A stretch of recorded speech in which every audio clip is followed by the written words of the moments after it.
Bonjour et bienvenue dans la première série de webconférences qui est dédiée cette première conférence à l'aviron santé et aux outils et aux recommandations de bonnes pratiques en cette période de confinement. Je me présente, Yvonique Foucault, conseiller technique en charge de l'aviron santé et je vais animer cette première webconférence d'une série de 3 avec mes 3 invités ici présents qui vont se présenter. D'ailleurs, je vais commencer par passer la main à Jean-Luc. Jean-Luc, bonjour. Bonjour. Bonjour, donc je m'appelle Jean-Luc Grillon, je suis médecin conseiller à la direction régionale et départementale de la jeunesse, des sports et de la cohésion sociale. Et comme tous mes confrères, collègues médecins conseillers, nous sommes chargés de à la fois veiller à la protection de la santé du sportif et à faire en sorte que les gens pratiquent le plus possible une activité physique régulière et adaptée. Bonjour à tous, je m'appelle Jacques Bigot et actuellement je suis responsable du pôle ressources nationales sport, santé, bien-être, qui est un organisme du ministère des Sports et comme son nom l'indique, le cœur santé est au cœur de mon travail au quotidien. Merci Jacques. Bonjour Johan. Bonjour, je suis fondateur, Joanne Pascal, fondateur d'Indoor Santé qui dispense des programmes de remise à l'effort pour les personnes atteintes de maladies chroniques ou les publics fragiles avec le support de l'aviron indoor. Voilà, merci à tous. Donc, je vais repasser la main au docteur Jean-Luc Grillon.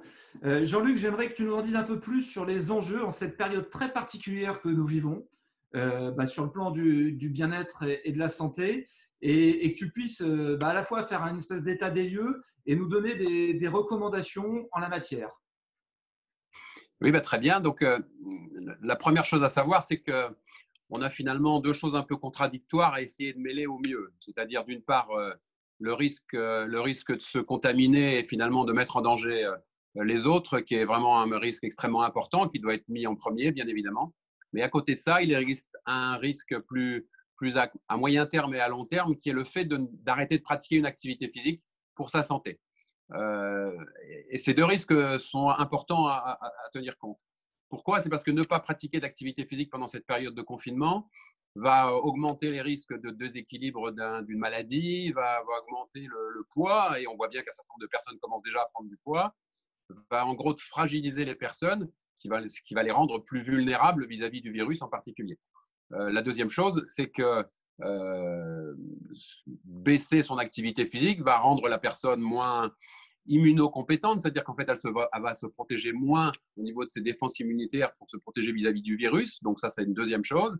Et puis, troisièmement, on sait très bien que la condition physique générale est un élément extrêmement important pour se protéger de l'ensemble des maladies et en particulier de l'attaque des infections. Donc voilà en gros les raisons pour lesquelles il est important de garder une bonne condition physique. Donc on pourra à la fois se protéger de la maladie et garder une bonne condition physique. Et si on arrive à associer les deux, ce qui n'est pas toujours facile, mais je pense que la plupart des personnes ont la possibilité de le faire.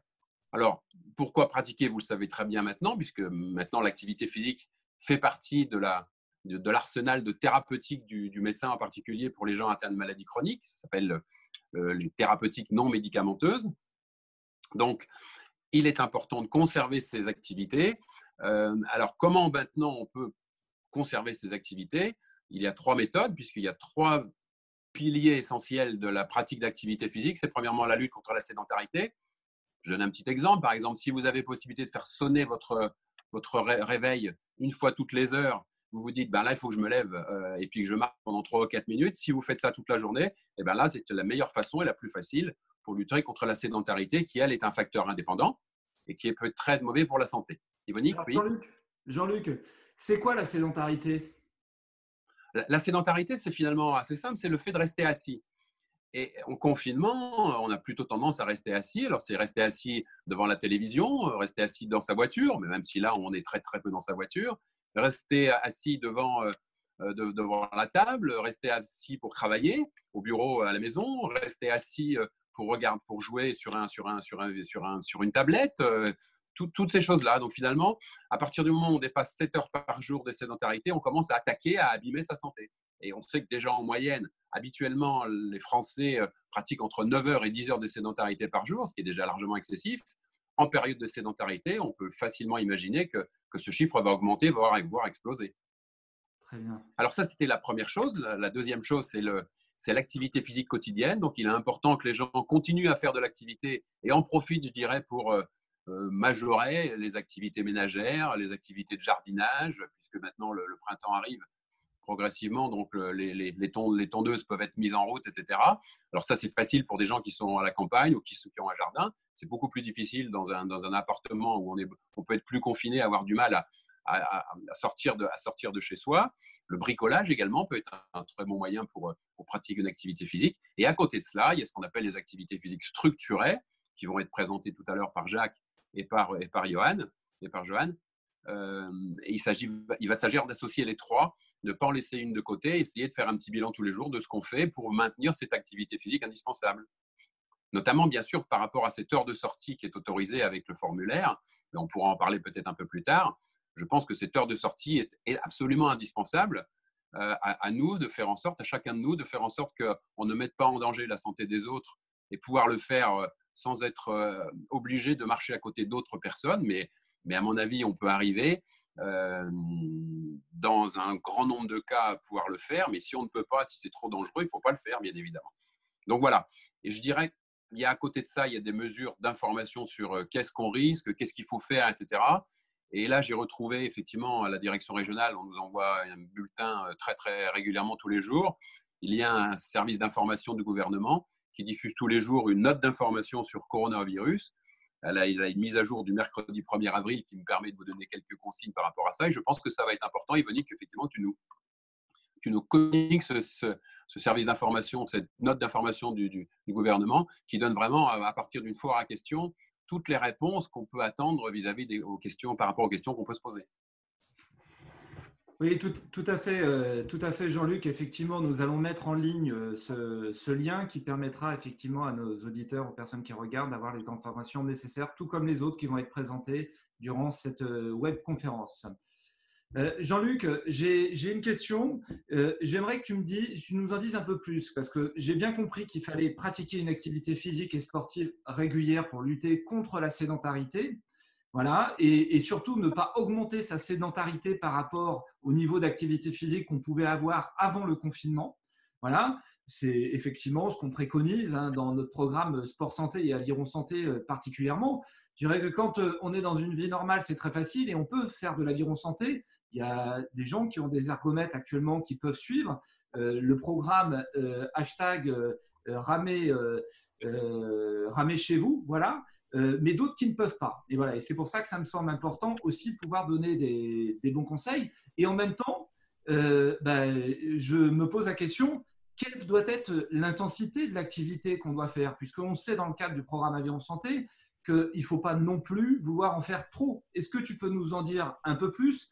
Quelle intensité on doit préconiser? Parce que je vois sur les réseaux sociaux beaucoup de gens qui suivent les conseils parfois de sportifs de haut niveau, qui communiquent, et c'est une bonne chose, sur des exercices à faire, mais qui ne me semblent pas forcément adaptés, en tout cas, aux enjeux de personnes qui étaient déjà sédentaires ou qui avaient un niveau d'activité physique qui n'était pas forcément élevé. Est-ce que tu peux développer et nous donner des conseils précis? Alors oui, c'est une remarque très importante, ce que tu nous as dit là, c'est-à-dire que pratiquer une activité physique régulière, adaptée, c'est essentiel. C'est essentiel pour conserver son capital santé, sa condition physique, qui est la meilleure façon de se protéger vis-à-vis du virus, en association bien sûr avec les mesures de protection pour ne pas se faire contaminer ou pas contaminer les autres. Mais il a une notion importante, c'est que les défenses immunitaires peuvent être diminuées par un exercice qui est trop intense. Donc, il est important, effectivement, de respecter cette intensité d'effort.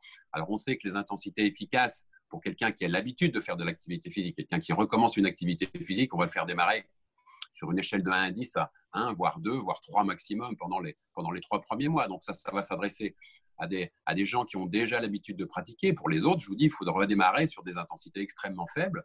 Alors, pour ceux qui ont l'habitude de pratiquer une activité physique, il faudra maintenir cette activité efficace tel que le précise l'Organisation mondiale de la santé, qui précisait que c'était bien de faire une activité modérée sur une échelle de 1 à 10 qui serait de 5 ou 6, mais je pense éviter les intensités 7 et 8, qui sont les deux intensités recommandées, mais en dehors des périodes de confinement où il y a un risque d'infection vis-à-vis du risque immunologique.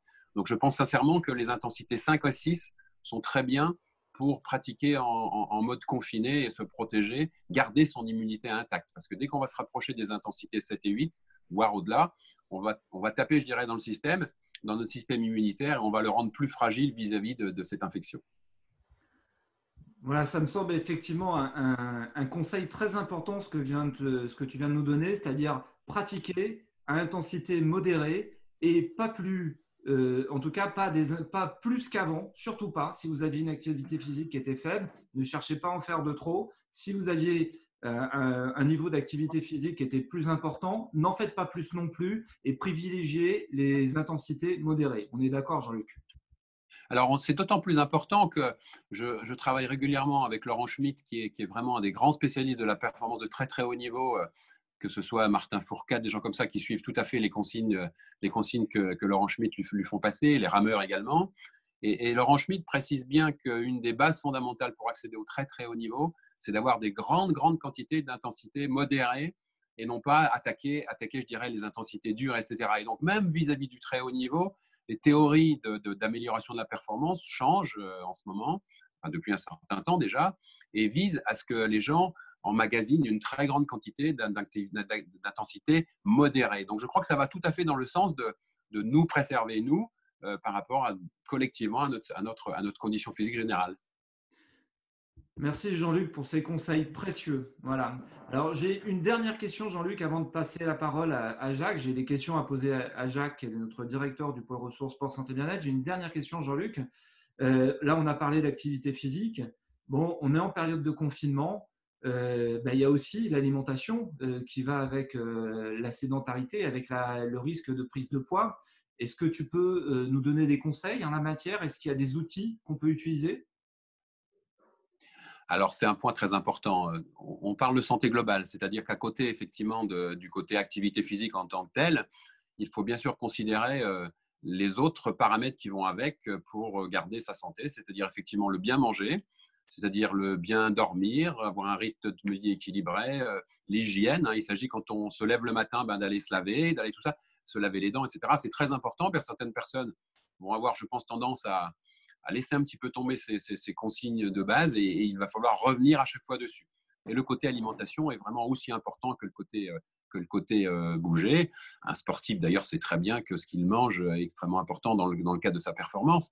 Alors, par rapport à ça, je crois, Yvonique, que tu vas pouvoir nous fournir des renseignements parce que le programme national qui est partagé entre le ministère des Sports et le ministère de la Santé, c'est le programme national Nutrition Santé qui parle beaucoup de nutrition. Et je crois que dans le cadre du site internet mangerbouger.fr, il y a des informations très importantes par rapport à ça.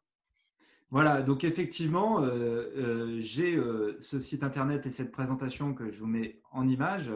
Vous avez cette possibilité de pouvoir utiliser cet outil qui est extraordinaire, qui est de Manger Bouger, qui est très bien fait. Vous allez pouvoir choisir le nombre de jours de la semaine sur lesquels vous voulez fabriquer des menus, déjeuner et dîner, le nombre de personnes qui vont être concernées.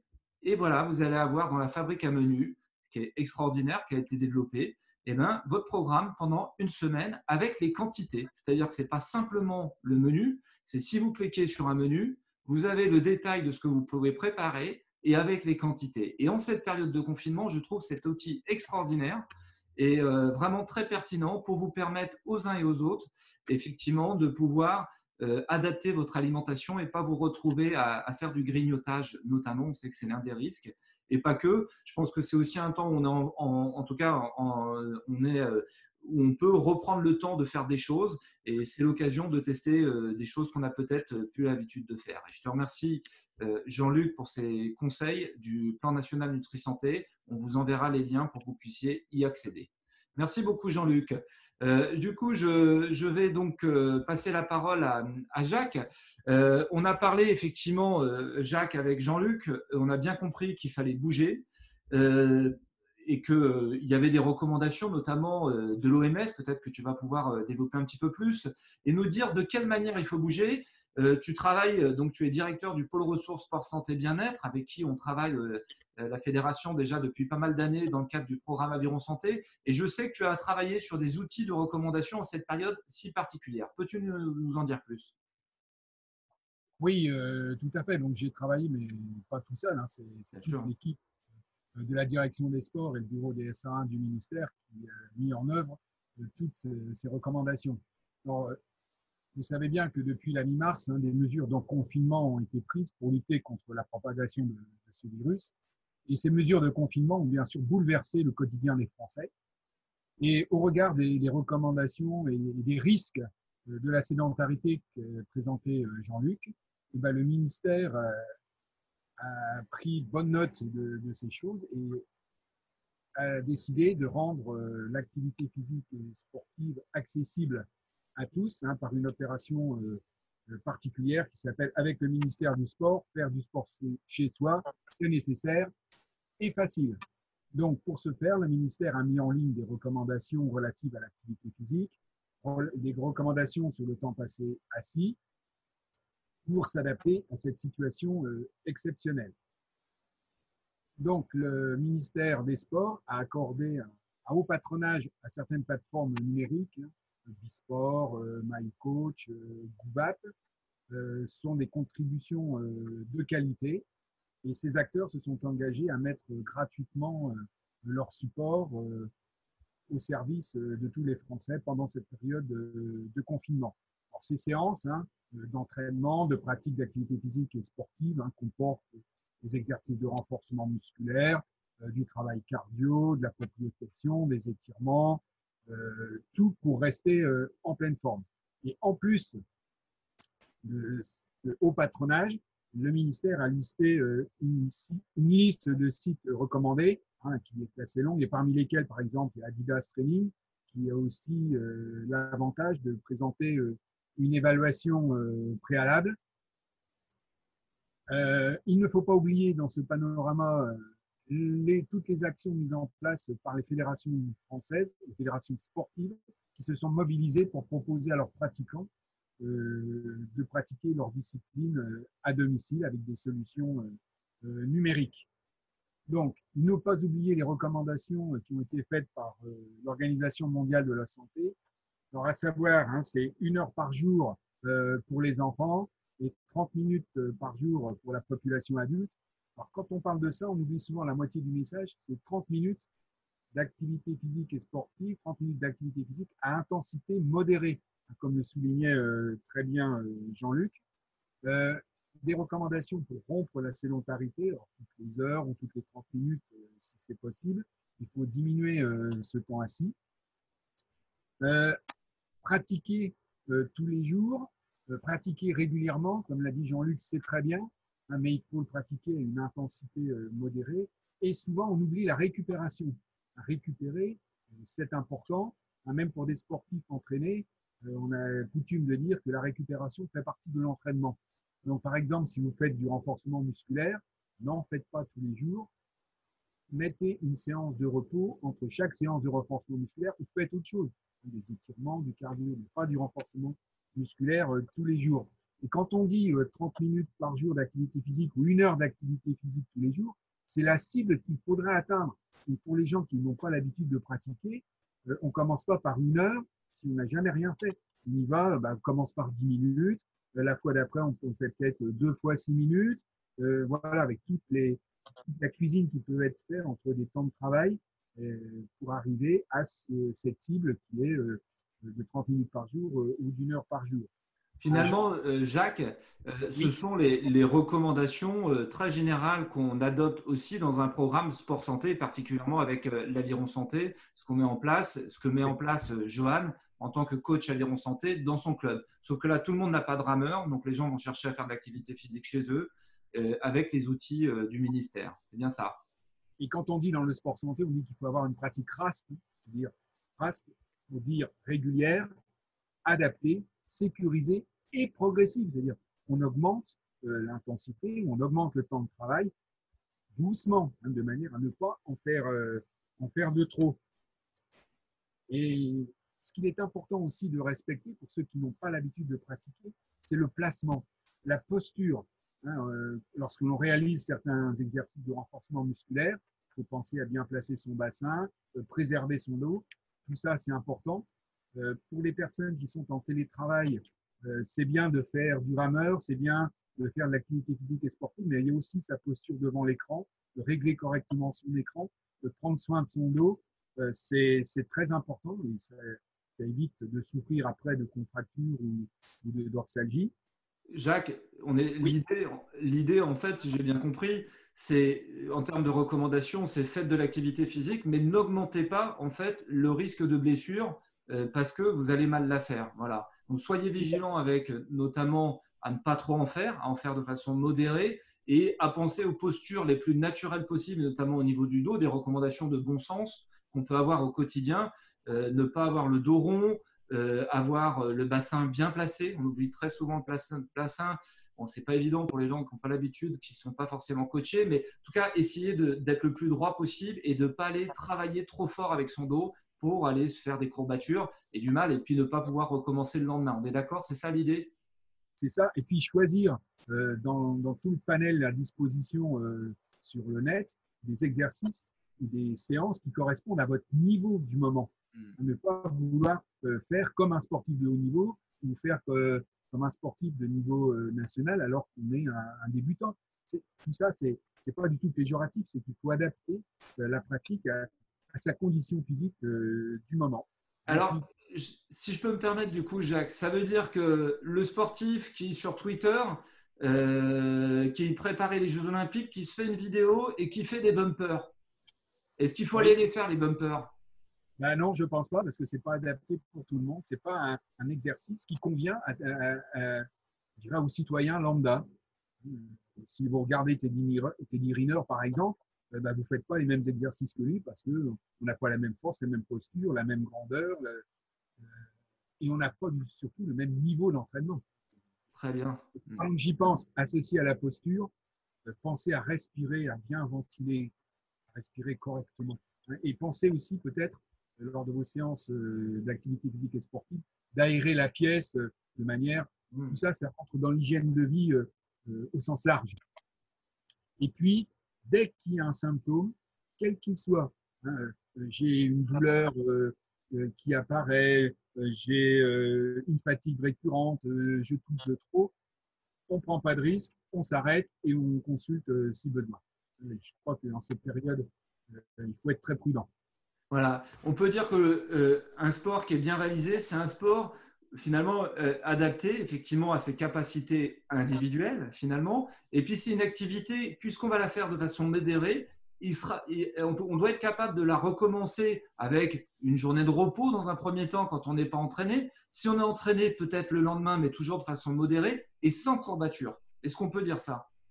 Oui, ou Ou un tout petit peut-être peu. très, très légère courbature, hein, parce que quelquefois aussi, c'est parce qu'on a bien travaillé, mais de manière un petit peu humoristique, il ne faut pas que le lendemain, on monte l'escalier à quatre pattes parce qu'on a tellement mal aux jambes, parce qu'on a fait des squats. Là aussi, on parle par exemple de squats, des demi-flexions, ça suffit amplement. Respectez votre corps. Écoutez-le aussi, hein, parce qu'il est important d'écouter son corps et faites à votre niveau. Et surtout, faites-vous plaisir. Il ne faut pas que la pratique sportive, parce que le ministère dit c'est bien, parce que votre fédé dit il faut faire, il ne faut pas que ça devienne une contrainte, une charge. Voilà, en tout cas, le programme Aviron Santé, on parle de pratique RASP, la fameuse pratique régulière, adaptée, sécurisante et progressive. Et puis, on aime bien rajouter plein de P parce que ça nous amuse, tu le sais, Jacques, en formation. Et on dit que le P le plus important, c'est le P de plaisir. Et le plaisir, on l'aura parce qu'on pourra recommencer et qu'on sera fait du bien. Voilà. Yvonique, est-ce que je peux rajouter un petit quelque chose, Yvonique, Ah bah, il y en a plein de P, vas-y. Oui, Jean-Luc. Alors, pour conforter un peu ce que dit Jacques par rapport à ce que tu dis par rapport à la bonne pratique régulière, adaptée, sécurisante et progressive, je voudrais quand même effectivement rajouter quelque chose par rapport à notre potentiel de soigner les gens qui n'ont pas de problème de coronavirus. Parce qu'actuellement, vous savez que le système de santé, notamment hospitalier, est largement surchargé par les gens atteints de ce coronavirus et que tout l'effort du système de soins est axé là-dessus. Ça veut dire que, bien évidemment, on ne laissera pas tomber quelqu'un qui a un problème de douleur dans la poitrine avec un risque d'infarctus, etc. Mais surtout, ne pas prendre de risques quand on fait une activité physique et sportive pour ne pas mettre en danger notre système de santé qui est fragilisé actuellement. Ouais, merci encore une fois, Jean-Luc, pour ce conseil précieux. Un dernier point, Yvonique, hein, dans les symptômes, ne pas oublier que si on a de la fièvre, cela implique un arrêt sportif. Voilà. Ouais. Merci Jacques, pour en tout cas ces très bons conseils qui seront à disposition, bien entendu. Vous aurez les liens pour pouvoir choisir vos entraînements avec ces applications qui, pour certaines, sont adaptées, en tout cas une grande partie du ministère des Sports. Moi, j'ai pu en tester une que je trouve très intéressante, Adidas Training, où on parle du niveau d'activité physique de base, en tout cas pour pouvoir faire un programme qui sera adapté. Voilà. Voilà, alors c'est bien comme enchaînement parce qu'on va pouvoir présenter une initiative extraordinaire que j'ai testée aussi hier avec Johan qui va nous en dire plus, qui va nous expliquer l'initiative de son association que je trouve extraordinaire aussi. À toi, Johan. Oui, j'arrivais quand même sur ce constat comme vous, c'est qu'on trouve en ligne beaucoup de vidéos faites par des athlètes confirmés pour faire du sport à domicile. Mais ce sont bien des athlètes confirmés qui font faire le sport. Et quand Monsieur Tout-le-Monde voulait reprendre une activité physique, ou quand le public que j'ai l'habitude d'accueillir, qui est un public plutôt fragile, avait accès à ces vidéos-là, ce n'était pas adapté pour eux. Et ça risquait plus de les mettre en danger qu'autre chose. Donc, on a réfléchi à comment accompagner nos publics pendant ces périodes de confinement. Et on a développé la solution PEP Activisio. Alors, le PEP Activisio, ce sont des séances d'activité physique en visioconférence encadrées par 2 éducateurs sportifs sport-santé.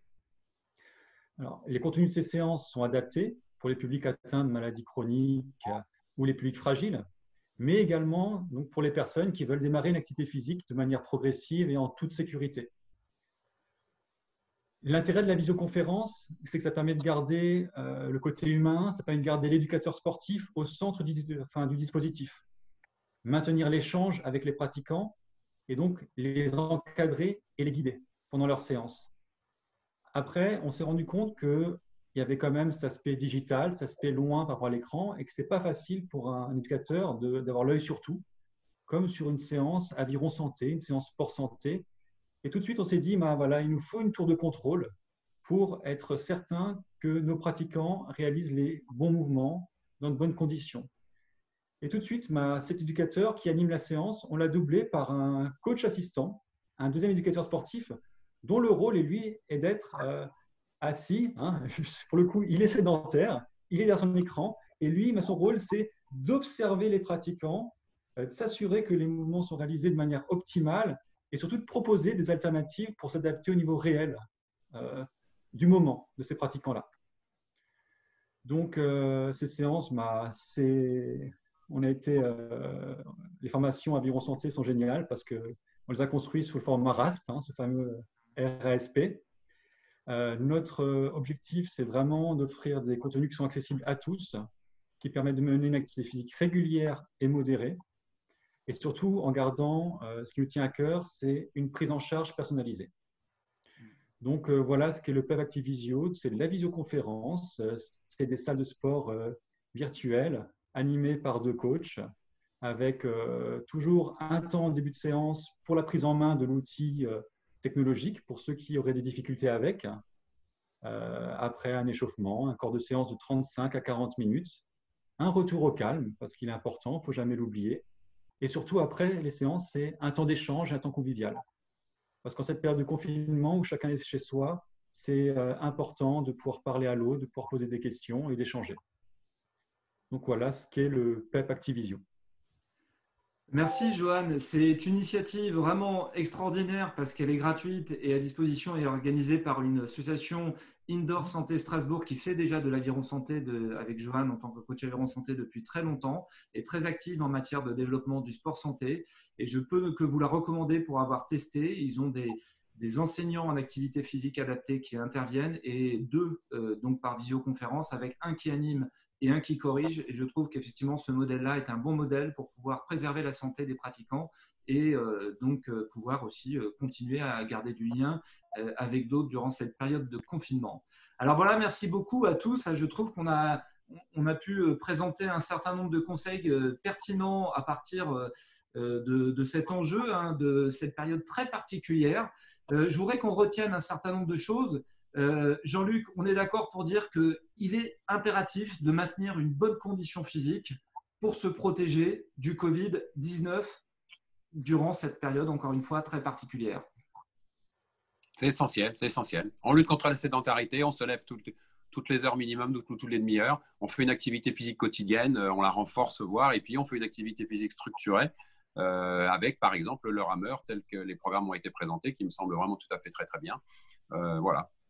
Voilà. Alors, les programmes du rameur, donc si vous avez un ergomètre, n'oubliez pas, vous pouvez suivre le hashtag ramer chez vous et suivre tous les outils adaptés que la fédération a développés dans son sens, et notamment les séances de Running Life, qui sont des séances animées par Mathieu Gamero, coach Aviron Santé, et qui donne des conseils qui sont adaptés pour les personnes qui veulent reprendre une activité physique. C'est vraiment dans ce cadre-là et c'est conçu pour la santé. Puis pour ceux qui sont un peu plus entraînés, toujours modérément, les séances de running et tout le programme qui va avec le hashtag ramer chez vous. Sinon, vous pouvez suivre, bien sûr, on est d'accord, Jacques, les recommandations du ministère des Sports. Bien entendu. Et puis aller régulièrement sur le site du ministère des Sports et sur celui du pôle ressources nationales sport santé, puisqu'on va essayer d'alimenter régulièrement et toutes les semaines ces propositions d'activité physique et sportive. Et enfin, bien entendu, vous l'avez compris, je ne peux que vous recommander de vous rapprocher, j'espère qu'ils n'auront pas trop de succès parce qu'ils vont être débordés, les pauvres, de Indoor Santé Strasbourg pour rejoindre le PEP Activisio, qui est un exemple en matière de sport santé durant cette période. Et je me permets de rebondir là-dessus.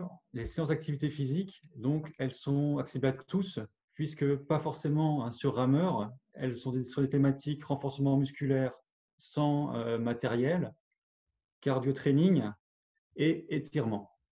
Voilà. N'oubliez pas effectivement d'aller consulter Manger Bouger et les boîtes à outils qui sont extraordinaires sur le site de Manger Bouger. Voilà, je voudrais aussi vous dire que n'oubliez, donc en tout cas, on vous conseille de faire de l'activité physique. Néanmoins, nous vous recommandons de respecter les 3 conseils que je vais vous rappeler et qui résument un petit peu tout ce qui s'est un peu dit. Maintenez votre niveau d'activité physique. Donc le premier conseil, maintenez-le, mais n'en faites pas trop et pas plus qu'avant au risque de diminuer vos défenses immunitaires. Deuxième conseil, privilégiez des efforts à intensité modérée. C'est un conseil très simple.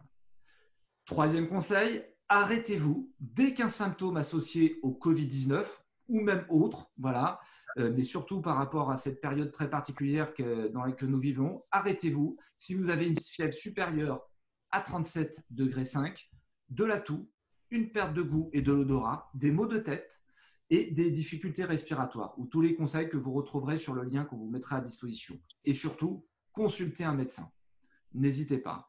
Et voilà, il y a une dernière phrase qu'un médecin de nos équipes de France, le docteur Michel Brignot, m'a dit récemment. Je trouve qu'il résume très bien les choses pour alerter et prévenir. Hein. L'exercice physique ne fait pas tomber la fièvre. Retenez ça, c'est important. Faites de l'activité physique comme on vous l'a expliqué, mais attention à ne pas vouloir dépasser vos limites. Ce n'est pas le moment. C'est un conseil durant cette période. Voilà. Je voudrais vous remercier tous les 3 d'être intervenus et d'avoir fait part de vos expertises. C'est un vrai plaisir d'échanger avec vous, comme d'habitude, grâce à ce programme Aviron Santé. Merci Jacques. Et à bientôt. Merci à toi, Johan, et merci au docteur Jean-Luc Grillon d'avoir donné tous ces conseils aussi. Voilà, enfin, c'était la première webconférence. Il y en aura d'autres, il y en aura 2 autres, et notamment le 10 avril prochain. Donc, il sera dédié, donc le thème, ce sera gérer sa motivation dans un contexte de confinement. Donc voilà, vous pourrez assister à ces nombreuses conférences et j'espère que vous avez suivi et appris plein de choses durant celle-ci en tout cas. Et à très bientôt.